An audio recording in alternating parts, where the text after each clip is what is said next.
Өнөөдрийн байдлаар арилжааны банкуд $1-ыг 1970-аас 1983 төгрөгөөр худалдан авч 1980-аас 1995 төгрөгөөр зарж байна. Харин 8 шарга зах дээр $1 1987 төгрөгөөр зарж байгаа юм а. Гадаадын хөрөнгө оруулалт буурч экспортын орлого муудсан. Ялангуяа дэлхийн зах зээл дээр зэсийн ханш унсан бол Хятадын эдийн засгийн өсөлт экспортын төмөр замгүйгээ шалтгаалan Монголын нүүрсний үнж үргэлжилсэн уналтыг үзүүлээд байна. Төсвийн 3.1-ийг мөрдүүлж байсан нүүрсний үн унснаар экспорт бүтэн жилийн хугацаанд зогсчиход байгаа илээ. Валютын нөөцөө нэмэгдүүлэхийн тулд бид экспортын бүтээгдэхүүнийг нэмэгдүүлэх ёстой, гадаадын хөрөнгө оруулалтыг нэмэгдүүлэх ёстой, нэг бол зээл авах ёстой. Ийм гурван үндсэн аргаар л бид валютын нөөцийг нэмэгдүүлнэ шүү дээ. Тэгэхээр эдгээр аргуудын маань зээл авах болцоо бидний засгийн газартууд байхгүй.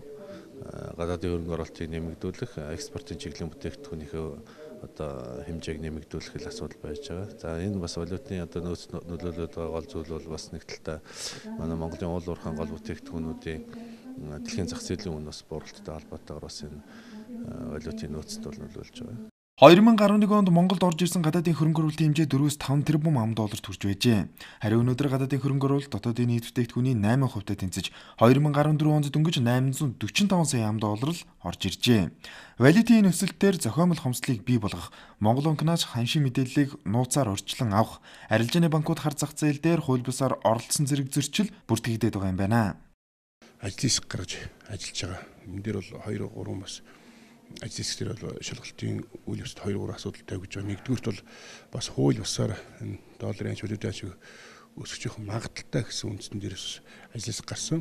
Хоёрдугаарт бол хурдан хугацаанд бас энэ гадны хөрөнгө оруулалтуудыг оруулж ирээд дэмжиж, нэг хоёр дээр нь Монголын компаниуд гаднаас доллар оруулж ирдэг валютаар үйл ажиллагаа явуулдаг Монголын компаниудыг дэмжиж, нэгэсэндээ энэ татврын асуудал ч юм уу те олон асуудал дээр бас дэмжиж игээ тэгжиж энэ валютын өсөлтийг хурдан хугацаанд зохицох гэсэн ийм ажлын хэсэг гараад ажиллаж байгаа.